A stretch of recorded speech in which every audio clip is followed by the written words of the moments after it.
Hello, everyone. Welcome into our weekly live stream, as always at 6 p.m. London. It's going to be a short live today, quick, um, going over of what was happening. What do we do this week? We've had a bunch of meetings starting from Monday to the last day.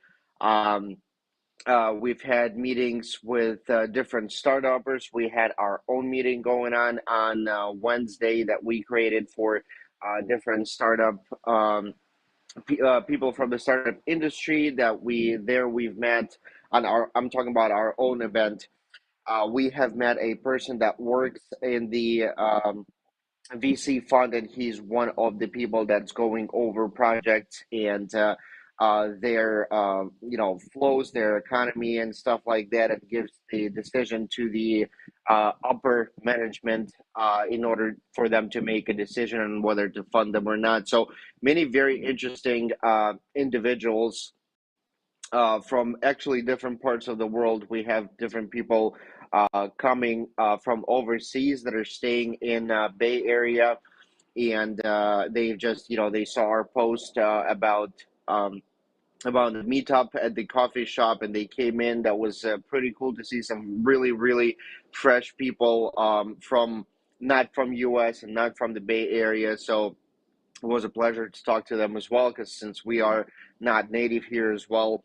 So that was a cool thing. We had also, like I said on the previous live stream about the Utah Valley University, that we had a not an offer, but we've had a conversation with the teacher for them to become the first official University of Grand Time. And like I said, I will be keeping everybody posted on how the process goes and what we decide to do on in this case. And for right now, I'm going to say that we already scheduled a call with the university on Tuesday. So upcoming Tuesday, it's going to happen at 2 p.m. San Francisco time, so PDT, and we're going to discuss in more details on how we think this is going to work out, whether it's going to work out, what will be the role of UVU, and what will be the role of Grand Time in in this. So I'm thinking that we will probably have their teachers also teach in our school, crypto school, but we were going to discuss what exactly they're going to be covering, what they're going to be earning for it, what our students are going to be earning for attending. And once I have more fresh information about it, yeah, I'm sure that it's going to be interesting for everybody in the project, because if we do add them as the official university that will be teaching blockchain on Grand Time term, everybody in our community will have a chance to to go and study and learn about blockchain, about Grand Time, from the beginning, from scratch, with one of the top professors, blockchain professors in US. And you guys will not be paying anything for learning, but you will be earning. Just so you know, I hate talking numbers, um, but studying in US is really expensive, and a lot of times your one class of one semester can cost you up to $5,000-10,000, and that's like a 6 months period to learn about something. That I'm just talking about prices in the US. And if we have a university that will be teaching in our on our platform, this is our rule number one, that you don't pay for learning. And obviously we're not going to break our rule. If they want to be added, they will have to teach and earn grants, and our students will be earning grants for learning as well. So I hope this is going to work out. This is very interesting, and that's also something that we can use for our advertising, because that's a very big move. To have such big um, such big companies and universities be interested in us on such an early stage, because we still are in the early stage, with a 20, over 26,000 users. It's big for us because we were doing that, organically for 4 years. We've had, building our community, and I think we've built a very pretty strong um, community that is, still pushing the project forward. And but soon I think we're going to be expanding a lot faster. But like I said, it's very impressive that we have people and in colleges and universities like that, interested in us on the early stage. So that call is scheduled on Tuesday, and I will let you guys know what happened on our Wednesday's live stream, or if we're going to be scheduling another call with another team. I will let everybody know and keep you guys posted on that. Other than that, I don't think I will be covering any more news today, and I am ready to answer a couple of questions if we have them. So Olga, let's go ahead. Hello, What do you Rafael. have Yeah, questions? yeah, we got some questions, and the first question is from Oksana Pipenko. The question is: a few weeks ago, an agreement was signed with the new PR team. What exactly is their functionality? Are you satisfied with their work? So there are two teams. I want actually there are more than two teams, but I want everybody to understand. I just want to make sure that you call PR team and you understand who the PR team. So the PR team that we have, they only work on magazines, blogs that are talking about crypto, or some very famous magazines that are just talking about business in general. So this is all they do. They don't do the actual like token sale advertising, because that's what the other team does. Token sale is the another absolutely separate team located in a different country. Um, and they do like all the like pay-per-click advertising. They post stuff in our social media and stuff like that, so that's a different stuff. So the PR, how the process is going. So the first, when we signed the agreement, we've got a very very big um, document with many questions about founders, about the project, about the tokenomics, about white paper, about how we came, how the idea came, what we're about to do, what our plans are, what we have already accomplished, and stuff like that. And we had to take about a week to answer to all of those questions, because it has to be a detailed, open answer in order for them to be able to, rewrite it and pitch it to different newspapers. So once we have sent it to them, like I said, it took about a week because that's a very long and big work that we had to work on.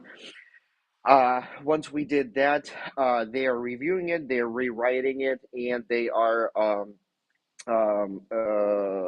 will be pitching to other newspapers and stuff, and then those newspapers, if they like the idea and the project, they will be writing it and posting it themselves.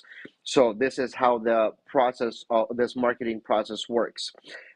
If I'm satisfied or not, it's hard to say. It's impossible to say right now, because we haven't posted anything yet, and it's just because they're preparing the content, they're pitching, it takes time as well. So all of those processes, if we take advertising and PR as well, including to that, this is not a 1 day process, and I get it because I understand the details, a little more than just saying, oh, when are we, when are we going to see the results of the advertising? I understand how the process works. So it all takes about a month and a half to see first posts, and then once we see the first posts that people can actually read, it usually takes about 2 3 weeks after that for people to start actually, going on websites, not advertising, buying, or start, earning,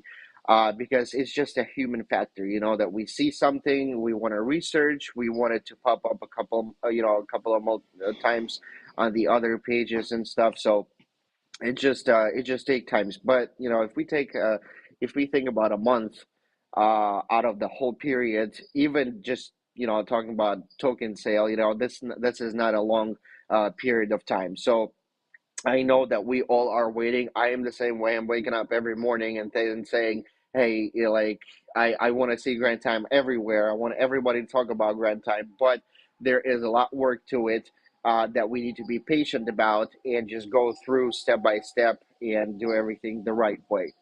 So this is hopefully answered the question about PR, and let's jump to the second one. Thank you. Thank you, Rafael. I see the next question from Case and Jace, but this question is too big. I don't know, maybe you answer this question We after can a live stream sure. or read it Yep, now. we can do that. We'll let's still the person still will get grants for the question, but I will answer it in the chat if it's too long. Let's just um ask the other one, the third one that we have, and we're gonna be wrapping up the live stream, so I can go ahead and answer the bigger one. Okay, thank you. I will read next one. Next one is from Nikolai Borisov. Rafael, could you explain who is called a market maker and what is his job? Who is again? Who? Market maker. Market makers. Well, market makers have different roles. A lot of times they pump prices for you know different projects and exchanges just to look you know better visibly. I don't really like this tool. I would say not a lot of people know about them. A lot of times when we see new tokens, you know, popping up on exchanges, you know, and it's going really high, and we see like big volumes of money circulating, like millions of billions of dollars. That's a lot of times are market makers, and what they do is they pump the you know the circulating supply of the token, so it just seems you know seems more legit, seems like a lot of people are trading it, but it's a lot of times that you know sees on about the same price, about the same level, and yeah, so I don't really like this tool, but a lot of companies use it just for you know for visibility, basically for to look better. That's all I'm gonna say about that. So this was it. I'm not gonna be answering more questions today, guys, and I will get back to the longer one in the chat and answer it. And I want to thank everybody for joining in today, for asking questions. Thank you, Olga, for translating, and Lena, that's here as well. And I will be back on Wednesday at 6 p.m. London, as always. And on Wednesday, I will let you guys know how the poll with Utah Valley University went and where we're moving. Also about obviously about our steps with advertising and everything that's going on in the project as well.